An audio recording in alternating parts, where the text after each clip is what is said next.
Hello everyone.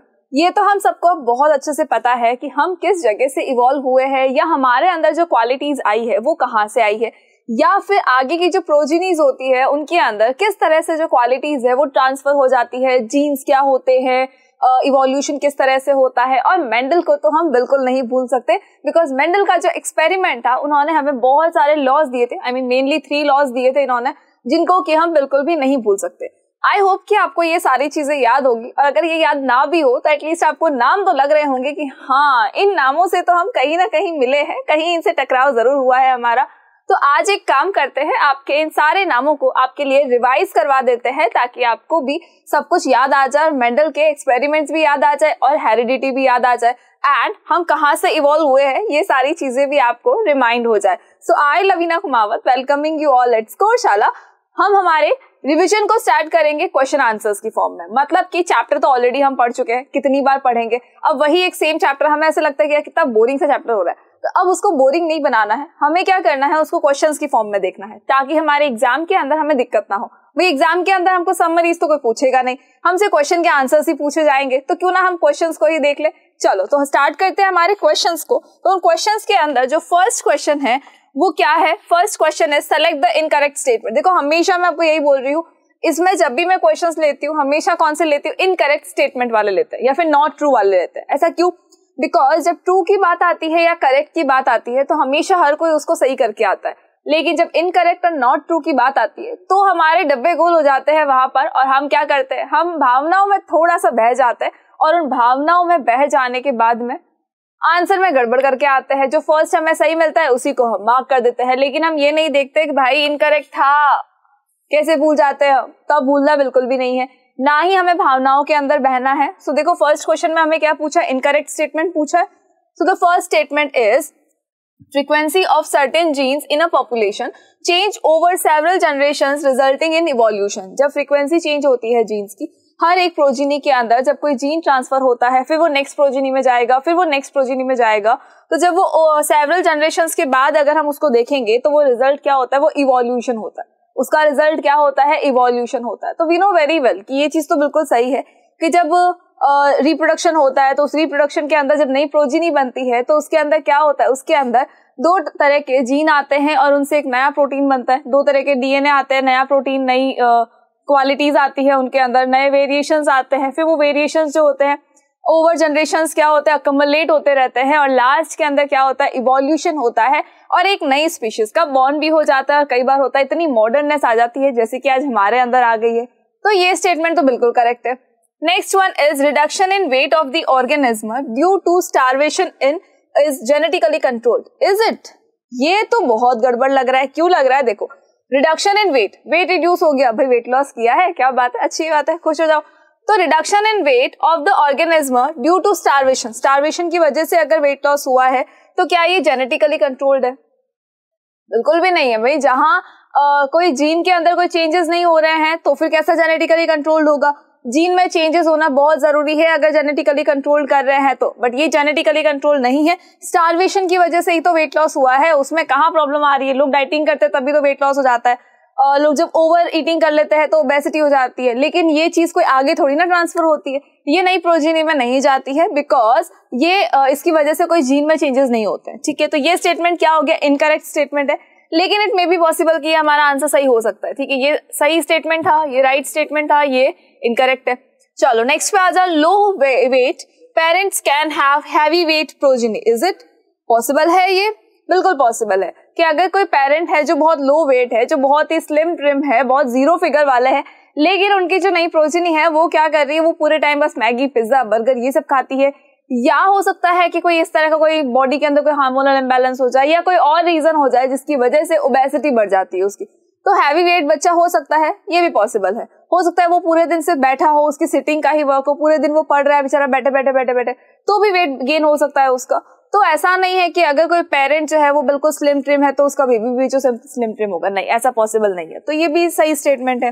ठीक है, next one is, आपको नजर नहीं आ रहा होगा, अब ये नजर आ जाएगा। क्या बोल रहा है next one, traits which are not inherited over generations do not cause evolution. ऐसे ट्रेट्स जो कि इनहेरिटेड नहीं हो रहे हैं, इनहेरिट नहीं हो रहे हैं, हेरिटेंस में नहीं जा रहे हैं, तो वो इवोल्यूशन को भी कॉज नहीं करते हैं, तो डेफिनेट सी बात है वो इवोल्यूशन को कॉज नहीं करेंगे। जब जीन्स जो है आगे ट्रांसफर ही नहीं होंगे, कोई नया ट्रेट गया ही नहीं ओवर जनरेशंस तक, तो फिर इवोल्यूशन कैसे होगा? तो ये तो बिल्कुल भी पॉसिबल नहीं है। यानी कि ये स्टेटमेंट बिल्कुल सही है, ये स्टेटमेंट बिल्कुल आपको सही चीज बताया था, ये भी सही था, ये भी सही था। तो गलत कौन सा था? Reduction in weight of the organism due to starvation is generally genetically controlled, तो it will be your answer. ये क्या हो जाएगा? आंसर। आंसर कौन सा होगा? बी वाला पार्ट जो है वो क्या होगा? आंसर हो जाएगा आपका, बिकॉज ये एक इनकरेक्ट स्टेटमेंट है। ठीक है, चलो अब इसको वापस नीचे ले आते हैं। नेक्स्ट थिंग पे आ जाओ, नेक्स्ट क्वेश्चन पे आ जाओ, that is if the fossil of an organism is found in the deeper layers of earth then we can predict that. अगर जो फॉसिल्स है वो बहुत डीपर लेयर के अंदर मिल रहे हैं तो हम क्या प्रिडिक्ट कर सकते हैं? The extinction of organism has occurred recently. क्या सारे ऑर्गेनिज्म का जो एक्सटिंक्शन हुआ था वो रिसेंटली हुआ है या अभी अभी हुआ है? ओवर लाइक 1 ईयर, 2 ईयर या 3 ईयर के पहले हुआ है या 10 ईयर के पहले हुआ है? The extinction of organism has occurred thousands of years अगो। क्या एक्सटिंक्शन जो हुआ है ऑर्गेनिज्म का वो थाउजेंड्स ऑफ ईयर अगो हुआ है? सिर्फ फॉसिल्स को देख के बताना है, खुद सोच के नहीं बताना है। ठीक है, the fossils position in the layers of earth is not related to its time of extinction. क्या एनिमल के एक्सटिंक्ट होने का जो टाइम है उसके ऊपर ये डिपेंड नहीं करता है कि जो फॉसिल है वो कौन सी लेयर में मिलेगा? या फिर time of extinction can not be determine, time of extinction को हम डिटरमाइन नहीं कर सकते। लेकिन जब हमने फॉसिल फ्यूल के बारे में पढ़ा था तो हमने क्या पढ़ा था? एक एग्जांपल लिया था। क्या लिया था कि देयर इज अ कंटेनर। इस कंटेनर के अंदर हमने क्या किया? इस कंटेनर के अंदर हमने बहुत सारे क्या डाल दिए? बिस्किट्स डालते हैं। चलो बिस्किट्स डाले, यहाँ पे कुकीज डालते, एक कुकी डाली, दूसरी कुकी डाल दी, तीसरी कुकी डाली, चौथी डाली, पांचवी डाली, नेक्स्ट और डाल दी, नेक्स्ट और डाल दी। ठीक है, बट हमने क्या किया? उसका स्टेक बना दिया। फाइन, उसका क्या बनाया? स्टेक बनाया। चलो एक स्टेक यहाँ बनाया था, फिर एक स्टेक यहाँ बना दिया था हमने, इसके ऊपर ऊपर रखा था, फिर एक स्टेक यहाँ बनाया, तो मतलब कुल मिला के हमने इस कंटेनर के अंदर 3 स्टेक्स बना दिए। फाइन, 3 स्टेक्स बनाए। अब हमने क्या किया? जो फर्स्ट लेयर है, मतलब ये फर्स्ट वन, ये फर्स्ट वन और ये फर्स्ट वन, उसको रिमूव कर दिया।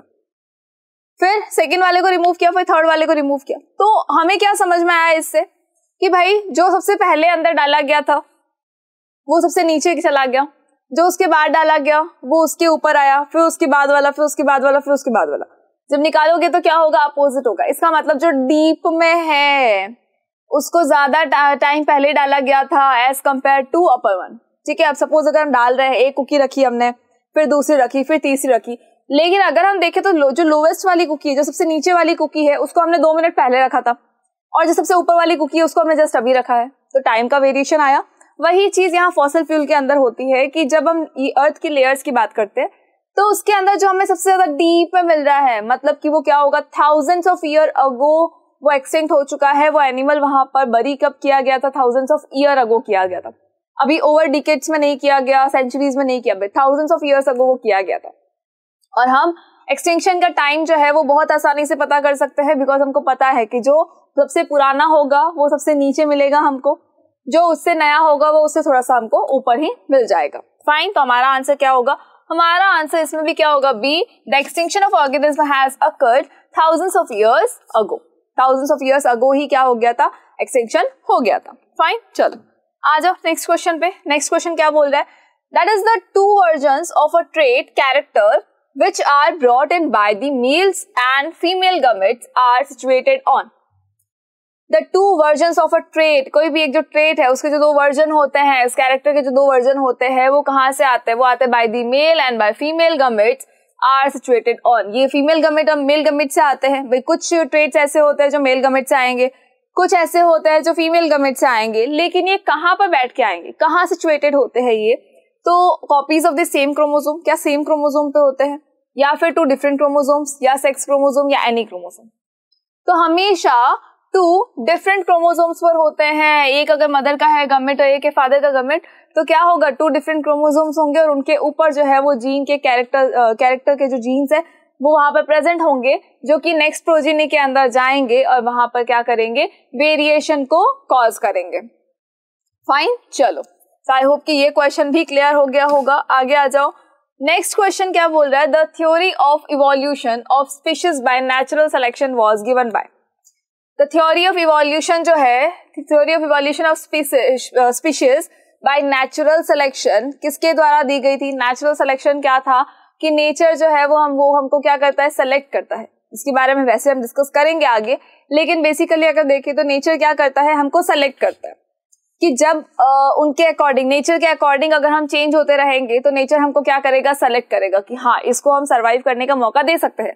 भाई थर्मोफिलिक बैक्टीरिया के बारे में भी हमने बात की थी कि जो थर्मोफिलिक बैक्टीरिया थे जिस पॉन्ड के अंदर रह रहे थे वहां का क्या हो गया, टेम्परेचर जो था वो इंक्रीज होने लग गया, और जब टेम्परेचर इंक्रीज हुआ तो कुछ बैक्टीरिया ऐसे थे जिनकी बॉडी के अंदर कुछ वेरिएशंस आ गए और उन वेरिएशंस की वजह से वो वहां पर सरवाइव कर गए, लेकिन जो बाकी के बैक्टीरिया थे जिनके अंदर वो वेरिएशन नहीं आए थे वो वहां पर सरवाइव नहीं कर पाए और उनकी डेथ हो गई। फाइन, लेकिन अगर जो कुछ बैक्टीरिया जिनके अंदर चेंजेस हुए थे, अगर वो बैक्टीरिया भी अपने अंदर वेरिएशन नहीं लाते, अपने अंदर चेंजेस नहीं लाते, तो क्या होता, पूरी की पूरी बैक्टीरिया की जो स्पीशीज थी वही खत्म हो जाती। लेकिन ऐसा नहीं हुआ, बिकॉज नेचर ने क्या किया, जो कुछ बैक्टीरिया अपने अंदर चेंजेस ला चुके थे उनको सेलेक्ट किया और नेचुरल सिलेक्शन की वजह से वो स्पीशीज जो है वो आज भी बरकरार है। ठीक है, तो ये थ्योरी किसने दी थी वैसे, क्या ये मेंडल ने दी थी? तो नहीं, मेंडल ने तो नहीं दी थी। मेंडल ने तो क्या बताया था, मटर के पौधों को याद करो, हेरिडिटी के बारे में बताया था। मेंडल ने क्या बताया था, हेरिडिटी के बारे में बताया था कि भाई अभी जो आपके अंदर कैरेक्टरिस्टिक्स है या जो ट्रेट्स है वो आपके आगे आने वाली प्रोजीनी के अंदर जा सकते हैं। कैसे जाएंगे, तो वो रिप्रोडक्शन के टाइम पर जाते हैं और उनको जीन्स लेकर जाते हैं। लाइक कुछ जब पेरेंट्स से, कुछ जब है जीन मदर से मिलते हैं, कुछ जीन हमें फादर से मिल रहे हैं। दोनों के अंदर जो डीएनए होता है वो बहुत ही डिफरेंट टाइप का होता है। जस्ट वो क्या है, डीएनए कॉपी ही तो है। जब दोनों डीएनए को मिक्स किया जाएगा तो हमेशा एक नए टाइप का प्रोटीन बनेगा, एक नए टाइप का डीएनए निकल के आएगा जिसके अंदर बहुत सारे वेरिएशंस होंगे और वही वेरिएशन प्रोजीनी के अंदर दिखाई देते हैं। जैसे कि हम हमारे पेरेंट्स से बिल्कुल सिमिलर नजर नहीं आते हैं, वैसे ही सारी प्रोजीनीज के अंदर क्या होता है, बहुत सारे वेरिएशंस होते हैं और उन वेरिएशंस की वजह से एक नई स्पीशीज का इवोल्यूशन हो जाता है बहुत ईयर्स के बाद में। ठीक है, तो ये जो हेरिडिटी वाली थ्योरी थी ये किसने दी थी? हेरिडिटी वाली थ्योरी दी थी भी मेंडल ने। ठीक है, मॉर्गन और लेमार्क तो मुझे लगता है कि हमने इस चैप्टर में उनका नाम ही नहीं सुना, तो हम कैसे उनको बोल दे कि वो थे। तो बचा कौन, डार्विन बचा। यस, ये डार्विनिज्म है जो ये था ना, theory of evolution of species. First time evolution का नाम किसने दिया था? डार्विन ने दिया था। तो उन्होंने क्या बताया, डार्विनिज्म के बारे में बताया था कि डार्विन की एक थ्योरी थी जो कि इवोल्यूशन पे बेस्ड थी। उन्होंने बताया था फिंच के बारे में। उन्होंने किसके बारे में बताया था? फिंच के बारे में बताया था। बेसिकली अगर देखा जाए तो जब नेचुरल सिलेक्शन होता है तो नेचर उनको सेलेक्ट करती है जो उस नेचर के साथ साथ में चेंज हो चुके हैं। फाइन, चलो आगे आ जाओ नेक्स्ट क्वेश्चन पे। नेक्स्ट क्वेश्चन इज, देखो कितने क्यूट क्यूट से पीस है, कितने क्यूट क्यूट मटर है। देखो एक ने तो मेरी तरह चश्मा भी लगाया हुआ है और एक हंस रहा है, पता नहीं क्यों हंस रहा है, ये समझ नहीं आई। कितनी क्यूट सी बैठी है ना, कितनी क्यूट सी लग रही है, ये बहुत गुलू मुलू सी। चलो क्वेश्चन पे आ जाते हैं। वैसे ये बहुत ज्यादा खुश क्यों हो रहा है, देख लेते हैं। Question is, why did Mendel choose P plant for his experiments? Okay, Mendel ने क्या किया है, मटर के पौधों को चूज किया है। That's why they are happy कि हमको चूज किया गया, क्योंकि हम अब क्या आएंगे, टीवी पे भी आएंगे। चलो, तो मेंडल जो था उन्होंने मटर के पौधों को क्यों चूज किया था एक्सपेरिमेंट के लिए? भाई बेसिकली उनके गार्डन में अगर देखा जाए तो बहुत बड़ा गार्डन था, तो बहुत सारे पेड़ थे, लेकिन बहुत सारे पेड़ पौधों में से उन्हें सिर्फ एक मटर का ही पौधा ऐसा क्यों लगा जिसके ऊपर वो एक्सपेरिमेंट कर सकते थे, और कोई ऐसा पौधा क्यों नहीं लगा? अच्छा, अगर मैं आपसे पूछूं कि अगर आपको एक्सपेरिमेंट करना है किसी पर तो आपको कैसा पौधा चाहिए, तो आप बोलेंगे मैम एक छोटा सा पौधा चाहिए जिसको कि हम सब जगह पे लगा सके, उसके अलावा उसका लाइफ स्पैन कम होना चाहिए। पता चला हमने मैंगो ट्री लगाया कि मैंगो ट्री पे हम एक्सपेरिमेंट करेंगे, तो मैंगो ट्री को बड़े होते होते ही इतना टाइम लग जाएगा कि भाई हम एक्सपेरिमेंट के लिए हम खुद ही नहीं बचेंगे, तो फिर हम कहाँ एक्सपेरिमेंट करेंगे? ठीक है, उसके अलावा अगर एक को उगा दिया तो दूसरा कब उगेगा, दूसरे को उगाया तो तीसरा कब उगेगा, भाई हमारी पता नहीं कितनी ही जनरेशंस निकल जाएगी तब जाके वो एक्सपेरिमेंट पूरा होगा। तो ऐसा तो पॉसिबल हो नहीं सकता। तो यहाँ पर मटर के पौधों को इसलिए चूज किया गया है बिकॉज उनका जो लाइफ स्पैन होता है वो बहुत ही शॉर्ट होता है। क्या होता है? बहुत ही शॉर्ट लाइफ स्पैन होता है। प्लस ये बहुत ही ज्यादा क्या होता है, छोटे होते हैं। ये खुद क्या होता है, बहुत ही ज्यादा छोटे होते हैं, स्मॉल इन साइज। पौधे जो होते हैं मैनेजेबल होते हैं, मतलब एक गार्डन के अंदर ना बहुत सारे पौधों को लगाया जा सकता है और उनको मैनेज किया जा सकता है, तो they are manageable. That is why उनको यूज किया गया था। स्मॉल इन साइज, ठीक है, बहुत क्यूट से। देखो कितने क्यूट क्यूट बेचारे, छोटे छोटे से तो है, इससे ज्यादा छोटे क्या होंगे। चलो, उसके अलावा एक और चीज क्या थी भाई, शॉर्ट लाइफ स्पैन हो गया, लाइफ स्पैन इसका बहुत छोटा है। आप एक ही लाइफ के अंदर, अपनी खुद की एक लाइफ के अंदर पता नहीं कितनी ही बार मटर के पौधों को लगा सकते हो, तो बहुत सारे एक्सपेरिमेंट कर सकते हो। प्लस इनके अंदर जो ट्रेट्स थे वो बहुत ज्यादा थे, ट्रेट जो थे वो बहुत ज्यादा थे, ठीक है। ट्रेड्स भी एक खास बात थी जिसकी वजह से उन्होंने मटर के पौधों को ही चुना। भाई इनके अंदर पर्पल फ्लावर भी आते हैं, इनके अंदर व्हाइट फ्लावर भी आते हैं, इनके अंदर जो ये पॉड्स आते हैं, जो पॉड है वो रिंकल भी होता है और वो राउंड भी होते हैं, प्लस इनके जो सीड्स होते हैं वो येलो भी होते हैं, वो ग्रीन भी होते हैं। तो there are so many things, so many traits जो कि कॉन्ट्रास्ट ट्रेड्स मिल जाते हैं। दैट इज व्हाई उन्होंने क्या किया, मटर के पौधों को ही चूज किया कि भाई हाँ they will be suitable for my experiment. तो मैं इसके ऊपर बहुत ही सारे एक्सपेरिमेंट्स कर सकता हूँ और अपनी थ्योरी को प्रूव कर सकता हूँ। अगर मेंडल ने सपोज मैंगो ट्री को सोचा होता कि हाँ मैं इसके ऊपर एक्सपेरिमेंट करूंगा, तो मुझे लगता है हेरिडिटी नाम की चीज आज दुनिया के अंदर आती ही नहीं, बिकॉज उन्होंने जब मटर के पौधों को चुना तो वो बहुत बार उनके ऊपर एक्सपेरिमेंट किया, पता नहीं कितनी ही बार उन्होंने एक्सपेरिमेंट किया होगा, तब जाके उनको रिजल्ट मिला कि हाँ हेरिडिटी नाम की चीज होती है और जितने भी कैरेक्टरिस्टिक्स होते हैं वो इनहेरिटेंस में आते हैं। Fine, that is why in cute मटर के पौधों को चूज किया गया था। चलो आगे आ जाओ और आगे, व्हाट इज अ जीन? ये बहुत अच्छा क्वेश्चन है, बहुत ही इजी सा क्वेश्चन है। जीन क्या होता है? हम हेरिडिटी और इवोल्यूशन के अंदर हमेशा जीन्स की बात करते हैं कि जीन ये है, जीन वो है, जीन की वजह से ये हुआ, जीन की वजह से ये ट्रेट आया, लेकिन एक्चुअली जीन है क्या? तो देखो एक काम करते हैं, थोड़ा सा ब्रॉड करते हैं चीजों को। कैसे चीजों को ब्रॉड करना? तो there is a human being. इस ह्यूमन बीइंग को थोड़ा सा ब्रॉड किया गया और ब्रॉड करके क्या देखा गया, एक सेल का स्ट्रक्चर देखा गया। ठीक है, इनसाइड द सेल देखा गया, भाई ये क्या है, सेल है। जब इसको ब्रॉड किया तो ब्रॉड करके क्या मिला, एक सेल मिला। इस एक सेल को फिर ब्रॉड किया गया और इसके न्यूक्लियस के अंदर झांका गया। तो न्यूक्लियस के अंदर झांकने पर हमको क्या मिला, क्रोमोसोम मिला। क्या मिला? क्रोमोसोम मिला। अब क्या हुआ, इस क्रोमोसोम को भी थोड़ा सा ब्रॉड किया गया। देखो इतना आसानी से छोड़ने वाला नहीं है, तो इस क्रोमोसोम का भी क्या हो गया, क्रोमोसोम को भी ब्रॉड किया गया। और जब इसको ब्रॉड किया गया तो यहाँ पर हमें कुछ इस टाइप का स्ट्रक्चर मिला। These are DNA. इनको हम क्या कहते हैं, डीएनए कहते हैं। और जब डीएनए को और हमने ब्रॉड करके देखा तो डीएनए का जो एक सेगमेंट है, डीएनए का जो ये एक सेगमेंट है, इस एक सेगमेंट को क्या नाम दिया गया, जीन नाम दिया गया। तो हर एक सेगमेंट जो है डीएनए का वो डिफरेंट टाइप के ट्रेट्स को लेकर आता है, डिफरेंट टाइप के ट्रेट्स को कैरी करता है और वो कैरी फॉरवर्ड कर देता है नेक्स्ट प्रोजीनी के अंदर। तो जब ये डीएनए का जो एक सेगमेंट है उसे ही हम क्या कह देते हैं, जीन कह देते हैं। फाइन, तो जीन क्या है, एक ऐसा पार्ट है सेल का या क्रोमोसोम का एक ऐसा पार्ट है जो इनहेरिटेंस में हेल्प करता है, जो ट्रेट्स को मदर और फादर से प्रोजीनी के अंदर लेकर जाता है। फाइन, चलो सो आई होप कि अब आपको ये याद रहेगा। देखो क्या था, सेल के अंदर क्या है, क्रोमोसोम। सेल के न्यूक्लियस में प्रेजेंट होता है क्रोमोसोम। क्रोमोसोम के अंदर क्या होता है, क्रोमोसोम किससे बने हैं, डीएनए से बने हैं। और जो डीएनए है उनके सेगमेंट्स को क्या कहते हैं, जीन कहा जाता है। फाइन, चलो आगे आ जाओ। आगे आते हैं हम नेक्स्ट क्वेश्चन पे। नेक्स्ट क्वेश्चन क्या पूछ रहा है, तो देखो इनको देख के कुछ याद आ रहा होगा, वैसे इन पिक्चर्स को देख के काफी कुछ तो याद आ गया होगा, फिर भी हम एक बार क्वेश्चन देख लेते हैं। What is mean by analogous organs, taking a suitable example.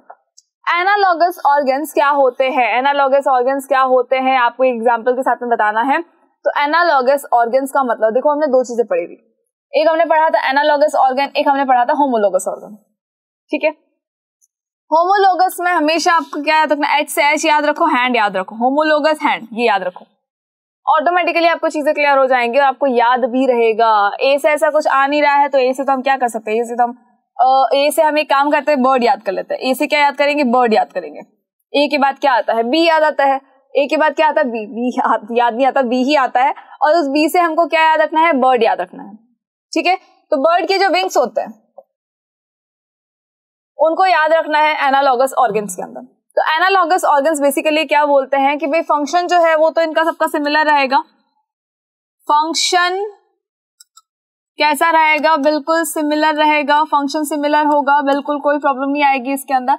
लेकिन अगर हम बात करें इनके स्ट्रक्चर की या फिर इनके ओरिजिन की अगर बात कर ले, स्ट्रक्चर एंड ओरिजिन की अगर हम बात कर ले, तो स्ट्रक्चर और ओरिजिन जो है they are always different, they are always different. Fine, चलो सी, जब हम फंक्शन की बात करते हैं इनके, तो फंक्शन हमेशा क्या होगा, फंक्शन हमेशा सिमिलर होगा। लेकिन अगर हम स्ट्रक्चर और ओरिजिन की बात करें तो वो हमेशा डिफरेंट होगा। ओरिजिन कहीं और से है, इसका स्ट्रक्चर कहीं और है, बिल्कुल सिमिलर नहीं है सारे, लेकिन हाँ इनका काम बहुत सेम है। काम कैसे सेम होगा, जो बर्ड्स के जो विंग्स होते हैं, जितनी भी बर्ड्स है उन सबके अगर विंग्स की बात कर ले तो सबके विंग्स क्या करते हैं, सिर्फ और सिर्फ उड़ने में हेल्प करते हैं। सबके विंग्स किस में हेल्प करते हैं, ओनली फ्लाइंग में हेल्प करते हैं। फाइन, तो जब ओनली ये फ्लाइंग में हेल्प कर रहे हैं इसका मतलब क्या हो गया कि ये सबका फंक्शन तो बिल्कुल सिमिलर हो चुका है, लेकिन अगर हम बात करें इनके स्ट्रक्चर की तो देखो स्ट्रक्चर कितना डिफरेंट है। ये जो इंसेक्ट है इसका तो बहुत ही डेलिकेट सा स्ट्रक्चर है, इसका तो बहुत डेलिकेट स्ट्रक्चर है। इसका देख लो, ये एक और अलग टाइप का स्ट्रक्चर हो गया। ये पंख देखो, ये जो बर्ड का पंख है ये और ज्यादा अलग है, ये तो बिल्कुल ही समझ के बाहर है हमारे, ठीक है। फिर ये वाला देखो, ये बैट का जो है, बैट का तो ऐसा लग रहा है कि हैंड जैसा कुछ है ना, हाथ जैसा कुछ नजर आ रहा है।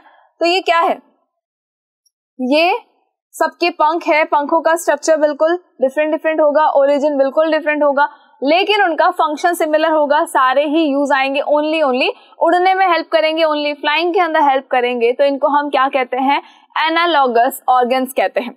और इन्हीं एनालॉगस ऑर्गन्स के अंदर अगर हम एग्जांपल्स की बात करें तो हमें क्या लेना है, wings of a bat, wings of a bird, ठीक है, wings of an insect and all that. चलो आगे आ जाओ, नेक्स्ट क्वेश्चन पे आ जाओ। नेक्स्ट क्वेश्चन क्या बोल रहा है, तो नेक्स्ट क्वेश्चन ये पूछना चाह रहा है कि भाई the sex of the children is determined by what they inherit from their father and not there mother. जब हमने ये चैप्टर पढ़ा था तो हमने कहा था कि भाई जब जेंडर डिसाइड होता है, चाहे जो बेबी है वो गर्ल होगा या बॉय होगी, जब ये जेंडर डिसाइड होता है तो इस जेंडर डिसीजन में कभी भी मदर का कोई भी रोल नहीं होता है। हमेशा किसका रोल होगा, ओनली फादर का रोल होगा। क्यों होगा, तो जब ह्यूमन बॉडी जो है, ह्यूमन बॉडी के अंदर हमेशा क्या होता है, क्रोमोसोम्स होता है, ठीक है। ह्यूमन बॉडी में क्या होता है, कुछ क्रोमोसोम्स होते हैं, और वही क्रोमोसोम्स क्या करते हैं, वो रिस्पॉन्सिबल होते हैं इनहेरिटेंस के लिए। फाइन, तो यहाँ पर जो क्रोमोसोम्स होते हैं बेसिकली अगर देखा जाए तो एक पर्टिकुलर ह्यूमन बॉडी के अंदर 23 क्रोमोसोम्स होते हैं that are in pairs. 23 chromosomes होते हैं और वो हमेशा किस में होते हैं, वो हमेशा पेयर में होते हैं, ठीक है, पेयर के अंदर होते हैं। अगर हम बात करें मेल और फीमेल की तो 22 क्रोमोसोम्स जो होंगे वो हमेशा सिमिलर होंगे दोनों के अंदर, similar in male and female, similar in male and female. Male और फीमेल के अंदर दोनों में क्या होगा, बिल्कुल सिमिलर होंगे ये जो क्रोमोसोम्स है वो। लेकिन जो एक क्रोमोसोम होता है वहां पर सारी की सारी कहानी जो है वो पलट जाती है, वहीं पर आ जाता है एक छोटा सा ट्विस्ट। और ये ट्विस्ट क्या आता है, तो ये ट्विस्ट हमको ये बताता है कि जो गांव के लोग ये सोचते हैं कि लड़की हुई है इसका मतलब जो मदर है उसको हम परेशान करेंगे या उसको हम टॉर्चर करेंगे बिकॉज उसने लड़की को पैदा किया है। तो हमेशा ध्यान में रखिए कि गर्ल जो होती है या जो लेडीज होती है वो कभी भी रिस्पॉन्सिबल नहीं होती है बेबी के जेंडर के लिए। हमेशा जो रिस्पॉन्सिबल होता है वो होता है फादर। हमेशा बेबी के जेंडर के लिए फादर रिस्पॉन्सिबल होता है, बिकॉज जो एक क्रोमोसोम है उस एक क्रोमोसोम में क्या होगा, जो मदर है उसमें तो क्या होगा, एक्स क्रोमोसोम होंगे, ये मदर के होंगे। और जो फादर है, फादर के अंदर क्या होगा, XY क्रोमोसोम्स होंगे। फादर में क्या होगा, XY क्रोमोसोम्स होंगे। और हमने मेंडल का एक लॉ पढ़ा था, लॉ ऑफ सेग्रीगेशन। तो यहाँ पर देखो इन जीन्स को क्या कर दिया गया है, सेग्रीगेट कर देना है। यहाँ पर क्या करना है, इन जीन्स को सेग्रीगेट कर देना है, एक होगा X एक होगा Y, यहाँ पर एक होगा X और यहाँ पे एक होगा X। अब क्या करें, अब इनका क्रॉस करवाना है। तो जब इनका क्रॉस करवाया जाएगा तो यहाँ देखो XX मतलब डॉटर, यहाँ पे देखो XX मतलब क्या है, डॉटर, या XY मतलब है सन, या XY मतलब है सन। दैट मीन्स कि 50% चांसेस होते हैं सन होने के और 50% चांसेस होते हैं डॉटर होने के। बट द थिंग इज कि mother is not responsible for the gender of the baby, because वो दोनों ही केसेस में क्या करती है, ओनली X क्रोमोसोम ही देती है। वो बॉय के सिचुएशन में भी X क्रोमोसोम देगी, गर्ल की सिचुएशन में भी क्या कर रही है, ओनली X क्रोमोसोम दे रही है। दैट मीन्स कि जो रिस्पॉन्सिबल पर्सन होता है, वो रिस्पॉन्सिबल पर्सन कौन होता है, वो होता है ये फादर। क्यों होता है, बिकॉज बॉय के केस में ये क्या देता है, बॉय के केस में ये देता है हमारा Y क्रोमोसोम, और गर्ल के केस में क्या देता है, गर्ल के केस में ये X क्रोमोसोम देता है। दैट मीन्स कि अगर किसी मेल ने X क्रोमोसोम दिया है मैटिंग के टाइम पे, तो वहां पे क्या होगा, वहां पर हो जाएगी गर्ल चाइल्ड। लेकिन अगर उसने Y क्रोमोसोम दे दिया है तो वहां पर क्या होगा, वहां पर होगा एक बॉय चाइल्ड। लेकिन दोनों के ही लिए अगर देखा जाए तो रिस्पॉन्सिबल पर्सन कौन होता है, फादर होता है। और बेसिक वे में अगर हम देखें तो मुझे लगता है कि इसमें रिस्पॉन्सिबल कोई भी नहीं होता है, बिकॉज ये सारी चीजें किसी भी ह्यूमन बीइंग के हाथ में तो बिल्कुल भी नहीं है। यहाँ पर सुपरनैचुरल पावर की जरूरत पड़ेगी अगर इनको हाथ में लेना है तो यहाँ हाथ में लेने वाला ऐसा कोई सीन है नहीं, ठीक है। ना फादर को पता होता है ना मदर को पता होता है कि क्या होने वाला है। वो तो ठीक है, सडन है, ये चीजें अपने आप होती है, तो इसमें किसी का भी कोई रोल नहीं होता है, ठीक है। चलो, तो किसी को ऐसे ब्लेम भी नहीं करना चाहिए। Come to the next question. Next question is what are fossils? Fossils क्या होते हैं? What do they tell us about the process of evolution? अब ये इवोल्यूशन की प्रोसेस के लिए आपको क्या बताते हैं? सी, फॉसिल्स क्या होते हैं, तो हमको पता है कि जब बहुत साल के पहले जब धरती के ऊपर क्या था, ओनली पेड़ पौधे थे। तब क्या हुआ, जब पेड़ पौधों की डेथ होती गई, कोई पेड़ पौधे गिरे, पेड़ पत्तियां गिरी, फ्रूट्स गिरे, बहुत सारी चीजें गिरी, कई बार होता है पेड़ ही बस सारे के सारे गिर गए, तो वहां पे क्या हुआ, सबके सब कहाँ जाके दब गए? जमीन के अंदर दब गए। उसके ऊपर क्या आ गया? सॉइल की लेयर आ गई। ठीक है, उसके ऊपर क्या आया? सॉइल की लेयर आ गई।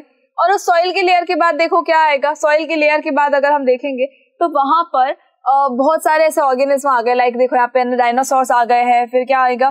फिर हॉर्स जैसे कोई स्ट्रक्चर आ जाएगा, फिर और भी ऐसे ऑर्गेनिज्म आएंगे। तो धीरे धीरे क्या हुआ? सबके सब वहां पे क्या होते गए? बरी होते गए जमीन के अंदर, सबके सब क्या हो गए? दबते गए। सी, यहाँ पर देखो सबसे पहले कौन था? एक्वाटिक एनिमल्स थे, कुछ डायनासोर्स जैसा स्ट्रक्चर था। जब ये जमीन के अंदर गए, जमीन के अंदर जब इसकी डेथ हो गई, डेथ होने के बाद क्या हुआ? धीरे धीरे ये सब जमीन के अंदर दब गए। जैसे जैसे ऑर्गेनिज्म दबते गए, ऊपर सॉइल की लेयर आई, फिर ऑर्गेनिज्म दबे, फिर सॉइल की लेयर आई, फिर और ऑर्गेनिज्म दबे, फिर और सॉइल की लेयर आई।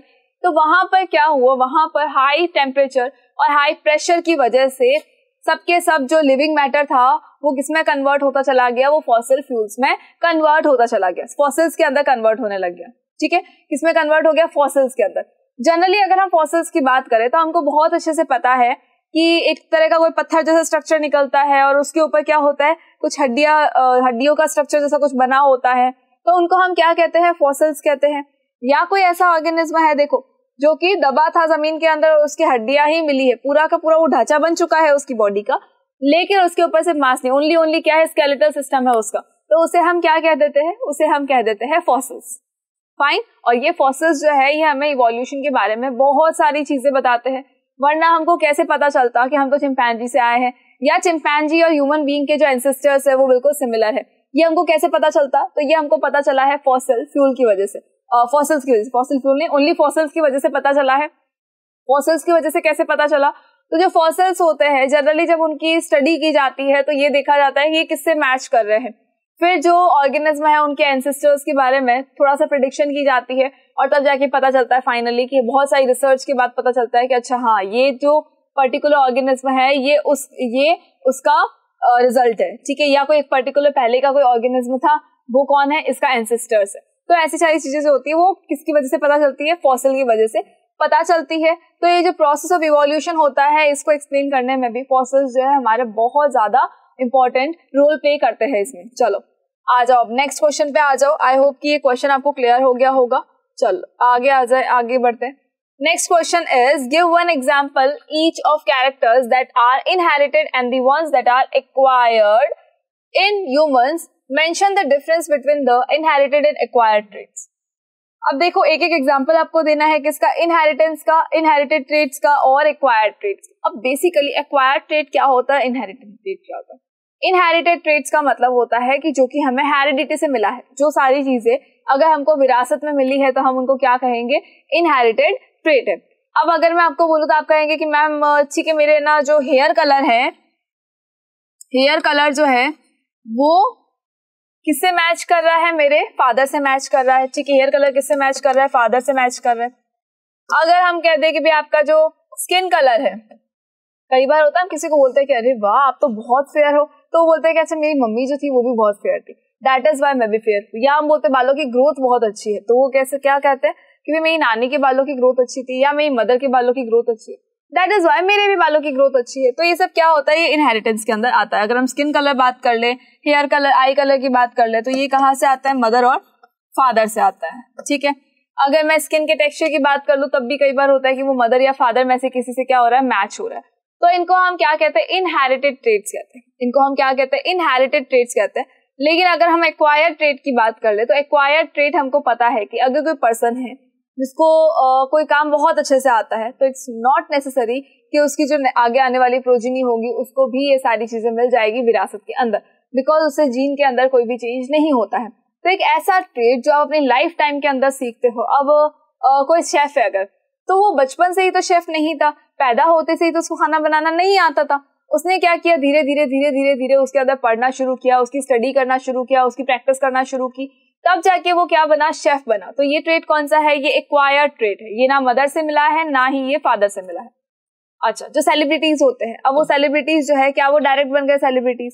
क्या एक्टिंग उनको डायरेक्टली आती थी, बचपन से ही आती थी, जन्म से ही आती थी, या डांस उनको जन्म से ही आता था? तो बिल्कुल नहीं, ना ही उनको डांस जन्म से आता था और ना ही उनको जो एक्टिंग थी वो पैदा होते ही आ गई थी, लेकिन थोड़ा सा उसमें टाइम लगा। उन्होंने क्या किया, उस चीज को एक्वायर किया, उस चीज को उन्होंने बहुत ज्यादा सीखा, तो उसे हम क्या कहते हैं, एक्वायर्ड ट्रेट कहते हैं। कई बार होता है कि बच्चे का जो बिहेवियर है वो ना मदर से मैच कर रहा है ना फादर से मैच कर रहा है, तो वो बिहेवियर भी कहाँ से आता है, हमारे सराउंडिंग से आता है। मतलब कि ये सारी चीजें क्या होती है, एक्वायर्ड ट्रेट होती है। अब इन जनरल अगर सपोज कोई ऐसा पर्सन है जो फैक्ट्री के अंदर काम कर रहा है और काम करते करते उस पर्सन में क्या हो गया, हाथ कट गया या उसका पैर कट गया, तो क्या उसकी आगे आने वाली जो प्रोजेनी होगी उसके अंदर भी हाथ और पैर कटे हुए होंगे? नहीं होंगे भाई, बिल्कुल भी नहीं होंगे। ऐसा क्यों? बिकॉज ये इनहेरिटेंस में नहीं आता है, ये जीन के अंदर कोई भी चेंजेस नहीं कर रहा है। अगर कोई ऐसा चेंज जो जीन के अंदर चेंज कर दे, तब तो क्या होगा कि वो नेक्स्ट प्रोजेनी के अंदर वेरिएशन की फॉर्म में आएगा, अदरवाइज ऐसा कुछ भी नहीं होगा। जितने भी ट्रेट्स आते हैं मदर और फादर से, उनको हम क्या कहते हैं, इनहेरिटेड ट्रेट्स कहते हैं। लेकिन कुछ ऐसे ट्रेट्स होते हैं जिनको हम खुद एक्वायर करते हैं लाइफ टाइम के अंदर, उसे हम क्या कहते हैं, एक्वायर्ड ट्रेट कहते हैं। और एक्वायर्ड ट्रेट कभी भी अपने आगे आने वाली प्रोजेनी के अंदर ट्रांसफर नहीं होते हैं, क्योंकि वो जीन में चेंजेस नहीं करते हैं। और अगर जीन में चेंजेस नहीं होगा, इसका मतलब वो जीन आगे कहीं नहीं जाएगा और कोई भी वेरिएशन पैदा नहीं कर सकता। फाइन, चलो। उसके अलावा mention the difference between the inheritance and the acquired characters. As I told you कि अगर डिफरेंस क्या हो सकता है, तो फर्स्ट थिंग इज कि जो एक्वायर्ड ट्रेट होता है वो हम सराउंडिंग से एक्वायर करते हैं, वो लाइफ टाइम के अंदर हम उसको सीखते हैं, एक्वायर करते हैं, तब वो एक्वायर्ड ट्रेट होता है। अगर हम कह दें कि नहीं हमें तो वो विरासत में मिला है, अपने पेरेंट्स से मिला है, तब हम क्या कहेंगे, उसको इनहेरिटेड ट्रेट्स कहेंगे। फाइन, तो ऐसा कोई चेंज जो कि आपके जीन में हो जाता है, तो वो तो किस में आएगा, वो आएगा इनहेरिटेंस के अंदर, इनहेरिटेड ट्रेट्स में आएगा। बिकॉज जब जीन में चेंज हो चुका है तो वो नेक्स्ट प्रोजेनी में भी चेंज होगा, लेकिन जब तक जीन में चेंज नहीं होगा तब तक वो एक्वायर्ड ट्रेट ही कहलाएगा, बिकॉज वो इंडिविजुअल तक रहेगा, वो उसके आगे जो है वो ट्रांसफर बिल्कुल भी नहीं होने वाला है। चलो, come to the next question. Next question आपसे क्या पूछ रहा है, देखो ज्यादा क्वेश्चंस को देख के ऐसे घबराना नहीं है कि अरे ये क्वेश्चन हमने कहीं देखा ही नहीं। सारे क्वेश्चंस आपने देखे हुए हैं, सारे क्वेश्चंस आपने पढ़े हुए हैं और आपको बहुत अच्छे से पता है कि आपको आंसर कैसे करना है। So the next question is, the human beings who look so different from each other in terms of color, size and looks are said to belong to the same species. Why? Just is your answer. क्या बोल रहा है? तो इस बार इसने किसके बारे में पूछा है? ह्यूमन बीइंग्स के बारे में पूछा है। ह्यूमन बीइंग्स के बारे में इसने क्या पूछा है कि भाई जो ह्यूमन बीइंग्स होते हैं दे लुक सो डिफरेंट। अब पर्सन टू पर्सन जो होता है वो लुक वेरी करता है, कोई गोरा होता है, कोई काला होता है, कोई लंबा होता है, कोई छोटा होता है, कोई कैसा है, कोई साइज में डिफरेंट है, कोई लुक्स में डिफरेंट है, कोई ज्यादा स्मार्ट लगता है, कोई नॉर्मल लग रहा है, कोई गांव का हमें लगता है, कोई लगता है बहुत शहरी बाबू है, कोई हमको लगता है कि अरे वाह इतनी अच्छी बहुत लंबी चौड़ी हाइट है इसकी, तो इतनी अच्छी खासी बॉडी है। कुछ ऐसे लगता है कि बहुत पतले से है, थोड़ा सा उनको मोटापे की जरूरत थोड़ा सा एटलीस्ट हो जाए तो अच्छे लगेंगे। फिर लगता है कि अरे यार इसके तो बाल बिल्कुल अच्छे नहीं, फिर लगता है कि नहीं इसके तो बाल बहुत अच्छे। तो ये जितने ज्यादा वेरिएशन है हमारी बॉडी के अंदर, इतने ज्यादा वेरिएशन है ह्यूमन बॉडी के अंदर, फिर भी हम सेम स्पीशीज से बिलोंग करते हैं। वाई? क्यों सेम स्पीशीज से बिलोंग करते हैं? भाई इतने ज्यादा वेरिएशंस की वजह से तो हमको डिफरेंट स्पीशीज में डाल देना चाहिए, लेकिन फिर भी हम सेम स्पीशीज में हैं। क्यों है ऐसा? क्या है हमारे अंदर ऐसा जिससे कि हम सेम स्पीशीज में हैं? तो देखो, जो ह्यूमन बीइंग्स होते हैं वो एक साथ में मिलकर क्या कर सकते हैं? रिप्रोडक्शन कर सकते हैं। दोनों एक साथ में मिलकर क्या कर सकते हैं? रिप्रोडक्शन कर सकते हैं। ये पॉसिबल है। ह्यूमन बीइंग्स जो होते हैं वो रिप्रोडक्शन कर सकते हैं, प्लस उनका जो नंबर ऑफ क्रोमोसोम होता है वो बिल्कुल सिमिलर होता है। नंबर ऑफ क्रोमोसोम बिल्कुल क्या होता है? सेम होता है। ठीक है, नंबर ऑफ क्रोमोसोम्स, जो नंबर ऑफ क्रोमोसोम्स होता है वो बिल्कुल सेम होता है।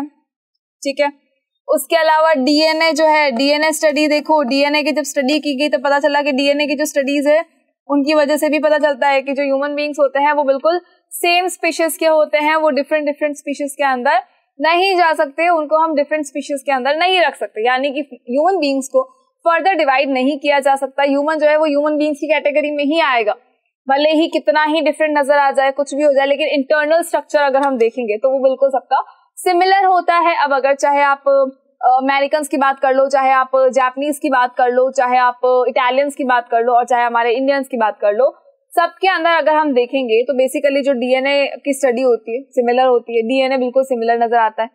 उसके अलावा नंबर ऑफ क्रोमोसोम्स सिमिलर होते हैं, कोई प्रॉब्लम नहीं उसमें भी। रिप्रोडक्शन का जो मेथड है वो भी सबके अंदर सिमिलर है।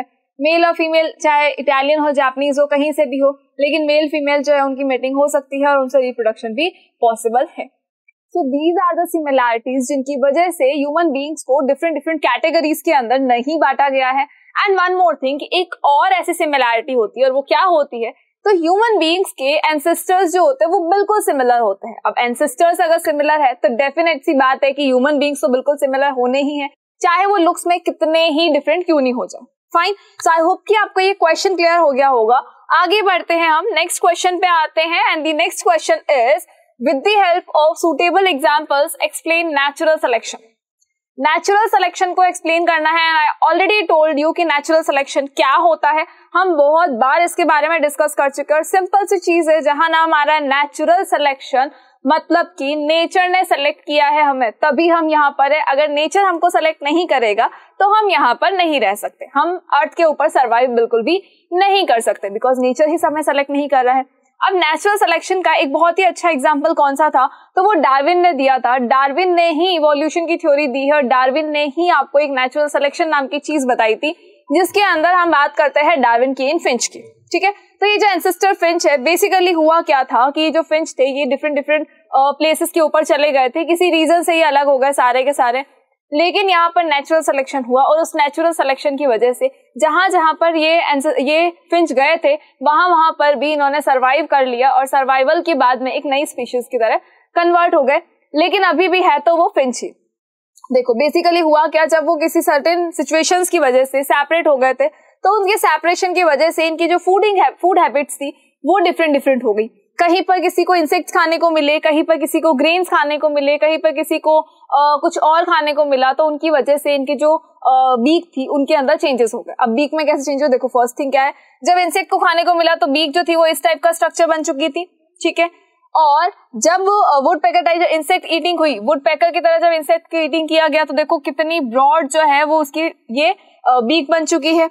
नेक्स्ट अगर हमने देखा सीड जब खाते, सीड खाया तो देखो किस तरह की इस टाइप की कुछ जो बीक है वो बन चुकी है। फाइन, तो ये फिंच ने क्या किया, डिफरेंट डिफरेंट प्लेसेस पर जो फिंच पहुंच गए थे उनकी फूड हैबिट्स के अकॉर्डिंग, भाई जहां पर उनको जो खाने को मिला उसके अकॉर्डिंग जो उनकी बीक थी वो ऑलरेडी अडेप्ट हो गई, और उस नेचुरल सिलेक्शन की वजह से क्या हुआ, ये सर्वाइव कर गए, बिकॉज इनके जीन में चेंज हो गया।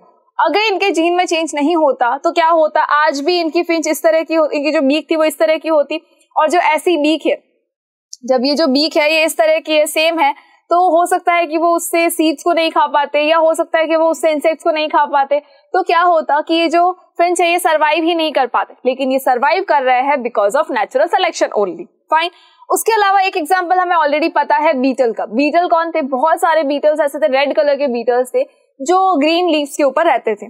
फाइन, लेकिन वहां पर क्या हुआ, बहुत सारे क्रो आए, और क्रो को क्या लगा कि अरे वाह ये तो बहुत ज्यादा सुंदर सुंदर बेरीज लग रही है। अब वो बेरीज जो लग रही थी इनको, तो उनको बहुत टेस्टी सी लगी, तो वो जाके उनको खाने लग गए। फाइन, जब वो उनको खाने लगे तो इन बीटल्स में से एक बीटल ऐसा था जो किसी रीजन से उसका कलर चेंज हो गया।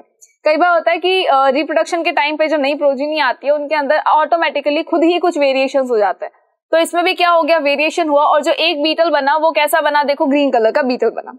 फाइन, अब ये जो ग्रीन कलर का बीटल है ये क्या करेगा, फिर इन रेड बीटल्स के साथ में रिप्रोडक्शन करेगा, और उस रिप्रोडक्शन के बाद में क्या होगा, रिप्रोडक्शन के बाद में धीरे धीरे धीरे देखो बहुत सारे ग्रीन बीटल्स जो है वो बनने लग जाएंगे, लेकिन साथ ही साथ जो रेड बीटल्स है उनकी जो पॉपुलेशन है वो कम होती जा रही है, बिकॉज क्रो क्या कर रहे हैं, उनको खा रहे हैं, और जब क्रो उनको कंटिन्यूअसली खाए जा रहे हैं तो वहां पर क्या हो रहा है, रेड बीटल्स की क्वांटिटी कम हो रही है।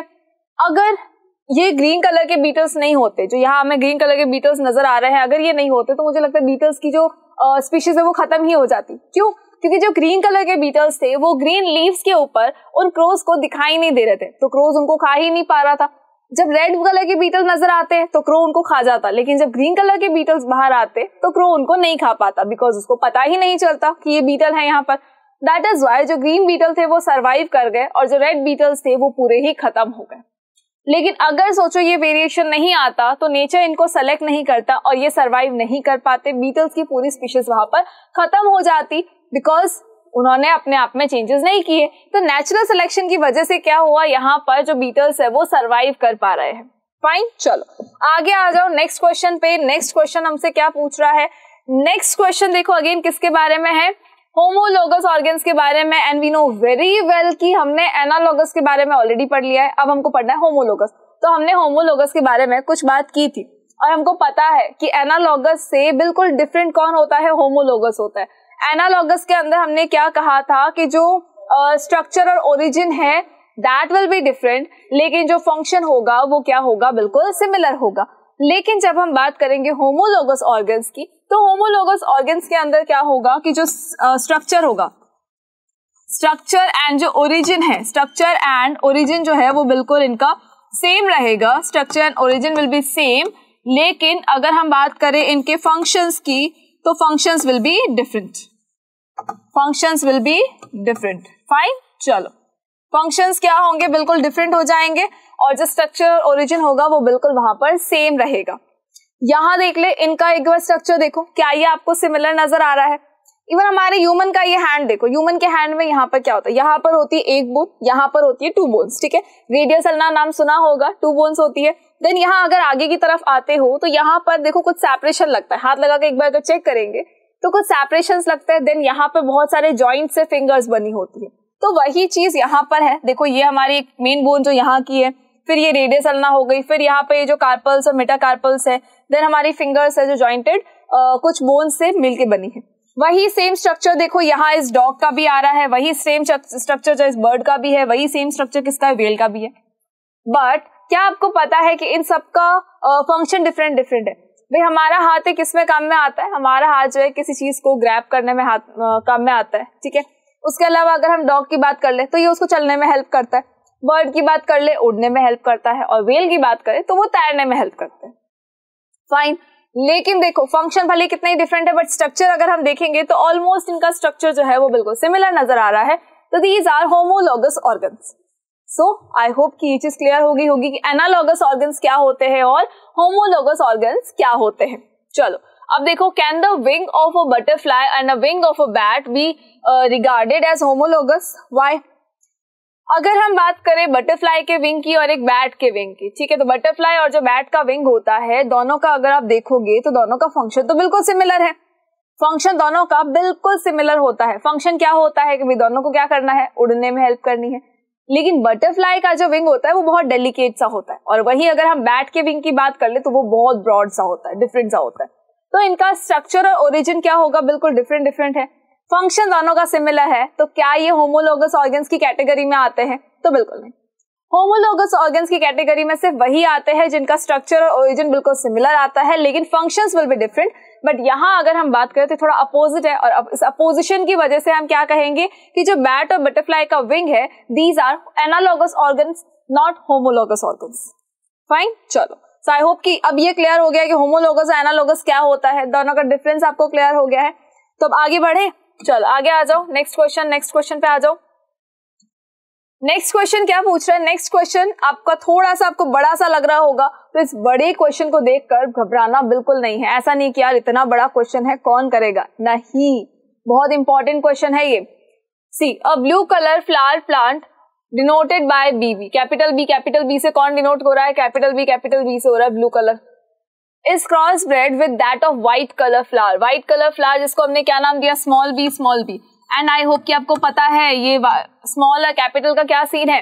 जो कैपिटल है वो डोमिनेंट है, डोमिनेंट रेट है, वो अपने आप को रिप्रेजेंट करेगा, लेकिन जो पास वाला होगा उसको बिल्कुल भी वो रिप्रेजेंट नहीं होने देगा। लेकिन अगर हम बात करें स्मॉल बी की, तो स्मॉल बी जो है वो एक रिसेसिव ट्रेट है। नोबिता और डोरेमोन की बात आई होप कि आपको याद होगी, नोबिता और जियान के बारे में पता होगा कि जियान जो होता है वो डोमिनेंट होता है, लेकिन नोबिता क्या है? रिसेसिव है। तो यहाँ पर भी देख लो, ये जो बड़ा सा है मोटू सा, ये कौन है? ये है जियान। ये कौन है? ये है जियान। और ये कौन है? ये छोटू सा जो है ये है हमारा नोबिता। बहुत डरा हुआ सा है ये नोबिता। चलो ठीक है, अब आई होप कि क्लियर होगा कौन अपने आप को रिप्रेजेंट करेगा और कौन अपने आप को रिप्रेजेंट बिल्कुल भी नहीं करेगा। अब इन दोनों का क्या करवाया गया? इन दोनों का क्रॉस ब्रीडिंग करवाई गई। क्रॉस ब्रीडिंग के बाद में हमें कुछ आंसर्स देने हैं कि भाई जब आपने क्रॉस ब्रीडिंग करवा ली है तो अब इनका आंसर बता दो। तो क्रॉस ब्रीडिंग में देखो उसके बाद क्या पूछा है, state the colour of flower you would expect in their F1 generation plant. F1 generation plant के अंदर आप क्या एक्सपेक्ट कर रहे हो कि भाई कौन सा कलर होने वाला है फ्लावर का, विल इट बी ब्लू और व्हाइट। अब अगर कैपिटल बी आएगा जीनोटाइप के अंदर तो क्या हो जाएगा, ब्लू हो जाएगा। लेकिन वही अगर फिनोटाइप के जीनोटाइप के अंदर आपका स्मॉल बी आ जाए दोनों ही, तो क्या होगा, व्हाइट कलर के फ्लावर्स हो जाएंगे। तो वही हमको बताने हैं कि कौन सा फ्लावर हमको मिलने वाला है। तो अगर हम ओनली F1 जनरेशन की अगर बात करें तो सी जो फर्स्ट हमारा होता है वो फर्स्ट में हम क्या करते हैं, कैपिटल बी स्मॉल बी, ठीक है। यहाँ पे इनका क्या करवा दे, क्रॉस करवा दे। And we know very well, Mendel का एक लॉ पढ़ा था, लॉ ऑफ सेग्रीगेशन। तो we have to segregate the genes. तो यहाँ पर हमने क्या कर दिया, जीन्स को सेग्रीगेट कर दिया है। कैपिटल बी डिफरेंट हो गए, स्मॉल बी भी क्या हो गए, सेपरेट हो चुके हैं। फाइन, अब इनका करवा दे हम क्रॉस। तो जब इनका क्रॉस करवाया जाएगा तो ये हो जाएगा कैपिटल बी स्मॉल बी और कैपिटल बी स्मॉल बी। अब देखो सारे ही जो प्लांट्स होंगे वो कौन से कलर के होंगे। तो वी नो वेरी वेल कि जो डोमिनेंट ट्रेट है, डोमिनेंट ट्रेट क्या करेगा, रिसेसिव वाले को एक्सप्रेस नहीं होने देगा, वो अपने आप को ही एक्सप्रेस करेगा, वो रिसेसिव वाले को बिल्कुल दिखने ही नहीं देगा। भले ही जीनोटाइप में रिसेसिव वाला भी है, डोमिनेंट वाला भी है, लेकिन जो फिनोटाइप होगा यानी जो अपीयरेंस होगा, जो लुक होगा, वो हमेशा क्या होगा, वो डोमिनेंट वाले का होगा। तो यहाँ पर एक बार देख ले कि भाई कैपिटल बी देखो सबके अंदर आ रहा है, दैट मीन्स कि जो कलर होगा फ्लावर का वो कौन सा होगा, सारे ही प्लांट्स के अंदर the colour of flower will be blue, ठीक है। सारे ही प्लांट्स के अंदर क्या होगा, कलर ऑफ फ्लावर क्या हो जाएगा, हमेशा ब्लू रहेगा। भले ही जीनोटाइप के अंदर स्मॉल बी भी प्रेजेंट है, लेकिन फिनोटाइप हमेशा क्या होगा, ब्लू कलर होगा, ठीक है। तो फर्स्ट क्वेश्चन का आंसर क्या हो गया, ब्लू कलर। सारे फ्लावर्स कैसे होंगे, ब्लू कलर के होंगे। किसमें, F1 जनरेशन में, this will be F1 generation. अब उसके बाद क्या होता है, इस F1 जनरेशन के ही प्लांट्स को लेकर क्रॉस ब्रीडिंग करवाई जाती है, देन अगेन चेक किया जाता है, that will be your F2 generation, ठीक है। तो यहाँ आ जाओ एक बार, देखो यहाँ देखो, सबसे पहले इन्होंने इनकी ब्रीडिंग करवाई। तो यहाँ पर देखो सारे क्या हुए, blue flower, capital B small B. तो F1 जनरेशन के अंदर देखो 100% प्लांट कैसे आए, ब्लू कलर के आए। अब क्या हुआ, इन्हीं को लिया गया और इनकी क्रॉस ब्रीडिंग करवाई गई। तो इनको सेग्रीगेट किया गया, सेग्रीगेशन के बाद में इनकी ब्रीडिंग करवाई। तो उसके बाद क्या मिला, देखो एक कैपिटल बी मिला, एक कैपिटल बी स्मॉल बी मिला, एक कैपिटल बी स्मॉल बी मिला और एक स्मॉल बी मिला। तो जो स्मॉल बी वाला है, दोनों ही क्या हो गए, व्हाइट फ्लावर वाला है, बिल्कुल रिसेसिव ट्रेट है। तो अब क्या होगा, जो फ्लावर बनेगा, फ्लावर्स होंगे उस प्लांट के, वो कैसे होंगे, वो व्हाइट कलर के होंगे और बाकी सबके अंदर क्या होंगे, ब्लू कलर के फ्लावर्स होंगे, ठीक है। तो बाकी सबके अंदर क्या है, ब्लू कलर के फ्लावर्स, व्हाइट कलर के फ्लावर्स के लिए सिर्फ एक प्लांट आया। तो अगर मैं इसकी परसेंटेज की बात करूं तो जो ब्लू कलर फ्लावर वाला प्लांट होगा वो 75% होंगे और जो व्हाइट कलर फ्लावर वाले प्लांट होंगे वो होंगे ओनली 25%। फाइन, ओनली 25% होंगे, ठीक है। आई होप की चीज क्लियर है। अब आ जाओ वापस से क्वेश्चंस पे।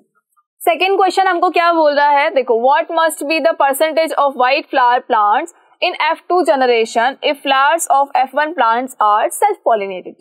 जो F1 जनरेशन के प्लांट्स है, जब उनका सेल्फ पॉलिनेशन होता है तो हमें ये बताना है कि भाई व्हाइट फ्लावर का परसेंटेज क्या होगा इन F2 जनरेशन। तो हमने देखो अभी F2 जनरेशन फाइंड आउट की है, that will be your F2 generation. तो इस F2 जनरेशन में व्हाइट कलर के जो फ्लावर है उनका परसेंटेज कितना है, दैट इज ओनली 25%, ठीक है। तो सेकेंड क्वेश्चन का आंसर हमको क्या मिला, सेकेंड क्वेश्चन का आंसर हमको मिला है 25%। 25% विल बी द आंसर, इसका आंसर था ब्लू। थर्ड पे आ जाओ, थर्ड क्वेश्चन क्या पूछ रहा है, state the expected ratio of genotypes capital B and small B in the F2 generation. तो एक्सपेक्टेड रेशियो क्या होगा, देखो स्मॉल बी का तो पूछा ही नहीं है, कैपिटल बी कितने आ रहे हैं, 1 आ रहा है। कैपिटल बी स्मॉल बी, एक ये भी है और एक ये भी, मतलब कि क्या आ रहा है, 2। तो यानी कि रेशियो क्या हो जाएगा, ratio will be 1:2, ratio will be 1:2। Fine, चलो next question, yes next question क्या पूछ रहा है, next question is define the term evolution. Define किसको करना है, इवोल्यूशन को डिफाइन करना है। And evolution can not be equated with progress, justify the statement. सबसे पहले तो ये कि इवोल्यूशन क्या होता है। तो इवोल्यूशन का मतलब हमको पता है कि जब सेक्सुअल रिप्रोडक्शन होता है तो सेक्सुअल रिप्रोडक्शन के टाइम पर हमेशा जब रिप्रोडक्शन होगा तो कुछ कैरेक्टर्स कहाँ से आएंगे, मेल से आएंगे, कुछ कैरेक्टर आएंगे फीमेल से, मतलब दोनों से एक डीएनए है जो कॉपी होकर आएगा। उस डीएनए कॉपी के टाइम पे क्या होगा, उसके अंदर कुछ वेरिएशन हो जाएगा, कुछ एरर आ जाएगा और उस एरर का ही रिजल्ट क्या होता है, वेरिएशन होता है। प्लस दोनों ही डीएनए जब मिल जाएंगे, जब दोनों को मिक्स किया जाएगा तो उस मिक्सिंग के टाइम पर भी जो डीएनए है वो चेंज हो जाएगा और काफी कैरेक्टर्स ऐसे होंगे जो ना मदर से मैच करेंगे ना ही फादर से मैच करेंगे। तो वो जो नए टाइप का डीएनए है उससे जो नई प्रोजेनी बनेगी उसके अंदर पेरेंट्स से तो कुछ कैरेक्टर्स आए हैं, मदर से भी मिला है, कुछ फादर से मिला है, लेकिन मोस्ट ऑफ द कैरेक्टर्स जो है वो उसके खुद के हैं, वो वेरिएशन की वजह से आए हैं। जब नेक्स्ट जनरेशन में अगेन कुछ वेरिएशन होगा, फिर अगेन कुछ वेरिएशन होगा, तो ये वेरिएशन का प्रोसेस चलता रहेगा ओवर जनरेशन टू जनरेशन। लेकिन जब सारे ही वेरिएशंस अक्युमुलेट हो जाएंगे तो वहां पर क्या होगा, एक नई स्पीशीज का बॉर्न हो जाएगा। अब चिंपैंजीज जो थे उन्होंने रात में ये नहीं सोचा था कि हाँ हम सुबह उठेंगे तो हम एक नई स्पीशीज में कन्वर्ट हो जाएंगे, तो रात में सोए सुबह उठे तो एक नई स्पीशीज में कन्वर्ट हो गए। नहीं, ऐसा तो बिल्कुल नहीं हुआ था। यहाँ पर चिंपैंजीज का क्या होता गया, कंटिन्यूअसली रिप्रोडक्शन होता गया, तो हर बार जो प्रोजेनी बनी उसके अंदर कोई ना कोई वेरिएशन जरूर था, कोई ना कोई एरर जरूर था। तो उस वेरिएशन का ही रिजल्ट क्या है, उस वेरिएशन का रिजल्ट है आज हम। उसी वेरिएशन का रिजल्ट आज हम है कि हम इतने ज्यादा एडवांस्ड हो चुके हैं कि हम चिंपैंजी को अपने जैसा मानते ही नहीं है। इवन हम तो जो अर्ली मैन था उसे भी अपने जैसा नहीं मानते हैं, बिकॉज इतने मॉडर्ननेस आ गई है कि हम सोचते हैं कि यार वो तो बिल्कुल हमारे जैसे नहीं है। लेकिन आप बिल्कुल माने ना माने, लेकिन हमारे एंसेस्टर्स तो वही है। इवन हम दोनों के, चिंपैंजी और अगर हमारी बात करें तो और अगर पीछे जाओगे तो कोई और ऐसा एंसेस्टर मिलेगा हमारा। सो आई होप कि ये चीज क्लियर है। Now second thing is evolution cannot be equated with progress. Yes, evolution को कभी भी progress से equated नहीं किया जा सकता, because evolution जो है वो बहुत ही एक slow and gradual process है। evolution जो है वो एक slow and gradual process है, ठीक है, slow and gradual process है evolution। अब ये जो evolution है, अगर मैं आपको पूछूं कि जो starting में जो बैक्टीरिया थे, जब उन बैक्टीरिया से धीरे धीरे उनका इवोल्यूशन होता गया, धीरे धीरे उनके अंदर मॉडिफिकेशन हुआ और उस मॉडिफिकेशन के बाद में एक नई जनरेशन, एक नई स्पीशीज आई, तो क्या उस सर्टेन सिचुएशन के अंदर वो बैक्टीरिया जो थे वो खत्म हो चुके हैं? नहीं, बिल्कुल नहीं। इवन आज की डेट में ले लो, इतनी सारी स्पीशीज बन चुकी है, मतलब वैरायटी ऑफ स्पीशीज हमारे यहाँ पर प्रेजेंट है, एनिमल्स की भी, प्लांट्स की भी। लेकिन क्या जो फर्स्ट इवोल्यूट हुआ था, जो फर्स्ट टाइम जनरेट हुआ था बैक्टीरिया, क्या वो खत्म हो चुके हैं? नहीं। अगर हम देखेंगे तो हमारे हर जगह पे अगर हम देख सकते हैं कि बैक्टीरिया प्रेजेंट है, चाहे वो गर्म जगह हो, चाहे वो ठंडी वाली जगह हो, चाहे वो कैसा भी टेम्परेचर हो, कैसी भी सिचुएशन हो, आप कहीं भी देखोगे, पानी में, बाहर देख लो, हवा में देख लो, बर्फ में देख लो, सब जगह पे आपको बैक्टीरिया मिल जाएंगे। लेकिन इतनी ज्यादा मॉडिफिकेशंस के बाद में भी आपके बैक्टीरिया खत्म क्यों नहीं हुए? उनको तो हो जाना चाहिए था, बिकॉज अभी हमने यही कहा ना कि बैक्टीरिया से क्या बना, बैक्टीरिया से कुछ बैक्टीरिया थे वो प्लांट्स बन गए, कुछ बैक्टीरिया थे वो धीरे धीरे किस में कन्वर्ट हो गए, एनिमल्स में कन्वर्ट हो गए, एनिमल्स में से भी एक पर्टिकुलर एक एनिमल बना, फिर उससे एक बी टाइप का एनिमल बना, फिर उससे एक सी टाइप का एनिमल बना। तो जो प्रीवियस वाले थे वो खत्म हो जाने चाहिए थे, लेकिन ऐसा नहीं होता है। जो इवोल्यूशन है वो कभी भी स्ट्रेट नहीं जाएगा, वो हमेशा ब्रांच्ड होगा। मतलब कि एक जो ए टाइप का कोई ए टाइप का एक लिविंग ऑर्गेनिज्म है, उससे एक बी टाइप का ऑर्गेनिज्म बना, लेकिन ये ए टाइप वाला खत्म नहीं हुआ है, इससे सी टाइप वाला भी ऑर्गेनिज्म बन गया, इस बी से डी टाइप वाला ऑर्गेनिज्म बना, फिर इससे ई टाइप वाला ऑर्गेनिज्म बना। ये सारे ही अभी एग्जिस्ट करते हैं, सबके सब अभी एग्जिस्ट कर रहे हैं, ऐसा नहीं, एक भी ऐसा नहीं है कि जो एग्जिस्ट नहीं कर रहा है। फाइन, सो आई होप कि ये क्वेश्चन आपको क्लियर हो गया है। चलो आगे आ जाओ। देखो, सारा कुछ समझना बहुत जरूरी है। एग्जाम के अंदर तो मुझे लगता है बहुत रॉक करके आने वाले हो, क्योंकि आपको सब कुछ क्लियर है, तो हमें आंसर किस में लिखना होता है, अपनी लैंग्वेज के अंदर लिखना होता है। ठीक है, चलो next question is, an individual can not pass on to its progeny the experiences of its lifetime, justify the statement with the help of an example and also give reasons for the same. C, अगर एक individual की बात करें तो वो can not पास, वो पास नहीं कर सकता, किसको, प्रोजेनी को। क्या पास नहीं कर सकता? अपने एक्सपीरियंसेस ऑफ लाइफ टाइम। आपने सुना होगा ना कि भाई घर में कहा जाता है कि बुजुर्ग जो होते हैं वो बहुत ज्यादा एक्सपीरियंस्ड होते हैं, तो क्या उनका एक्सपीरियंस आपके फादर में भी आया है, या आपके फादर का जो एक्सपीरियंस है क्या वो आपके अंदर भी आया है? नहीं, कभी नहीं होता ऐसा। तो क्या आपका जो एक्सपीरियंस है वो आपके आगे आने वाली जनरेशन में आएगा? नहीं आएगा भाई। आपने जो अपनी लाइफ के अंदर एक्सपीरियंस किया है वो आपके तक ही रहेगा, वो किसी और तक नहीं जा सकता, बिकॉज वो आपके जीन्स में चेंज नहीं करता है। अब सपोज एक पर्सन है जो देखो शेफ है, मतलब कि ये बहुत अच्छा खाना बनाता है, इसने अपनी लाइफ के अंदर बहुत ज्यादा वैरायटी ऑफ फूड जो है वो ट्राई कर रखा है, बना रखा है, खा रखा है, सब कुछ कर रखा है, लेकिन क्या यही सारा एक्सपीरियंस इसके आने वाली प्रोजिनी में जाएगा? क्या जो लॉयर है क्या उसका बेटा हमेशा लॉयर ही बनेगा और उतना ही सक्सेसफुल बनेगा जितना कि ये पर्सन है, बिकॉज इसने सारा एक्सपीरियंस कर रखा है, तो he will be learn from these experiences? Obviously not. ये सारे एक्सपीरियंस जो है वो कैरी फॉरवर्ड नहीं होते हैं। कैरी फॉरवर्ड क्यों नहीं होते हैं? बिकॉज इनसे जीन के अंदर कभी कोई चेंज होता ही नहीं है, और जीन में चेंजेस नहीं होगा तब तक कोई भी चीज जो है वो कैरी फॉरवर्ड बिल्कुल भी नहीं हो सकती, ये पॉसिबल ही नहीं है। ठीक है, तो यहाँ पर क्या होगा, ये चीज तो बिल्कुल हमने गलत ही बोल दी। ये स्टेटमेंट तो बिल्कुल ये वाला स्टेटमेंट बिल्कुल सही है कि ये पास नहीं हो सकते, बिल्कुल भी पास नहीं हो सकते। ठीक है, एंड आई होप कि आपको रीजंस भी समझ में आ गए होंगे, एग्जाम्पल भी आ गए हैं। सो आगे देख लेते हैं। अच्छा, क्वेश्चंस खत्म हो गए, कोई प्रॉब्लम नहीं है। आई होप कि आपको सारे क्वेश्चंस क्लियर हो गए होंगे, और अगर सारे क्वेश्चंस क्लियर हो गए हैं दैट मीन्स कि आपने इस चैप्टर का रिवीजन कर लिया। एंड आई होप कि अब आपको कोई ऐसा कॉम्प्लिकेटेड टॉपिक तो बिल्कुल नहीं लगा होगा कि यार ये कॉम्प्लिकेटेड था। नहीं, अब तो सारे ही टॉपिक इजी लग रहे होंगे। एक्चुअली सारे इजी है। रियल लाइफ एक्सपीरियंस से अगर आप उसको रिलेट करते हुए चलोगे तो आपके लिए सब कुछ इजी हो जाएगा। तो इतना ज्यादा टेंशन लेने की जरूरत नहीं होती, ना ही इतना पैनिक होने की जरूरत है। हर चीज को एकदम लाइट लेके बस उसको अच्छे से पढ़ना बहुत जरूरी है। थोड़ा सा आप ध्यान से पढ़ोगे तो आपको ये चीजें बहुत ही ज्यादा इजी लगने लगेगी। अब आपको क्या करना है, इन सारे क्वेश्चंस को फिर से एक बार देखना है ताकि वो और ज्यादा रिवाइज हो जाए। प्रैक्टिस करनी है इनकी। Thank you so much.